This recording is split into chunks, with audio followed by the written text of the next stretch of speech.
عطیہ اسلامی چینل میں خوش آمدید۔ آج ہم اس ویڈیو میں تیسرا کلمہ تمجید اور اس کا ترجمہ پڑھیں گے۔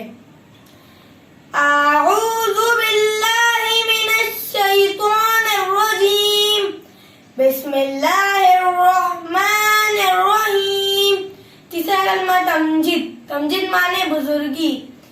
سبحان اللہ والحمد للہ ولا الہ الا اللہ واللہ اکبر ولا حول ولا قوة الا باللہ العلی العظیم۔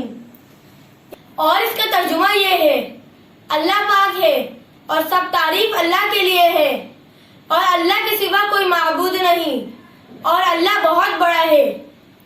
گناہوں سے بچنے کی طاقت اور نیکی کرنے کی توفیق نہیں مگر اللہ کی طرف سے جو بہت بلند عظمت والا ہے۔ اب انشاءاللہ نیکسٹ ویڈیو میں ملاقات ہوگی۔ اللہ حافظ۔